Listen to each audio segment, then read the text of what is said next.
The world can be a scary place when you're a kid, whether the fears are real, like gushing oil wells, or imagined, like monsters under the bed.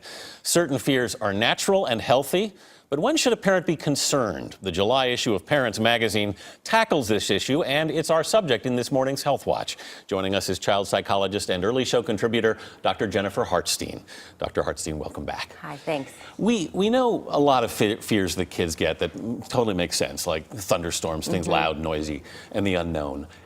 Can something like a gushing oil well raise concerns in a kid? Absolutely. It's unpredictable. What are they doing to solve it? What are they doing? And they just hear about all of this disaster, and then what are they doing to fix it? So kids are going to have a lot of questions about that. Can that happen near us? Are we safe from the oil? What's going on with the animals? They're going to have lots of questions and concerns that parents are going to need to answer in some way, the best way that they can. And it's on the news every day, so it's got to be seeping into their unconscious. Absolutely. You see it on the news. It's on the, even if you're protecting your kids from TV, it's on the front page of the newspaper.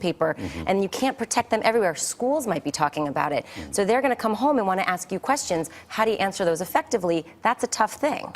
The dark, as we mentioned in the introduction here, the dark is a big issue for kids. Why is that? The dark is a very common fear. Almost every child has a fear of the dark at some point. So the reason it's so hard is what they see during the light is fine. The lights go off. Everything becomes unpredictable. It's almost like the room becomes a whole new place. And the unpredictability of it makes them scared.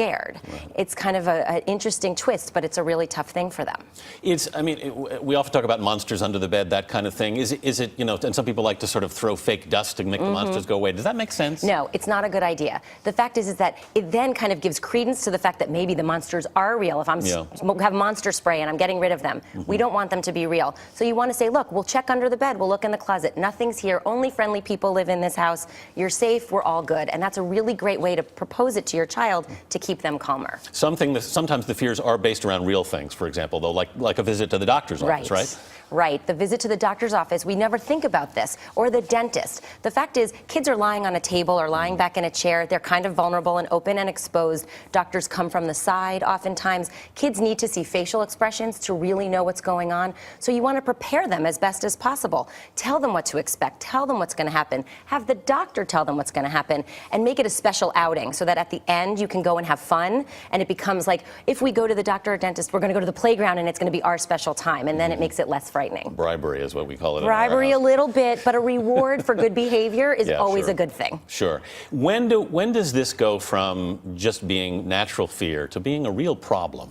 Well, when it becomes so intrusive in your child's life so that they can't function. So if they're so afraid of the dark that they cannot sleep, and kids we know need a lot of sleep. If it becomes so intrusive that all of their thoughts are about the bad things that are going to happen with something like the oil spill, that it becomes all they focus on. Then we have to really worry, is this building into a bigger problem? Do we need more help than we're providing to them? Is there a particular moment where you should say, I need to be worried?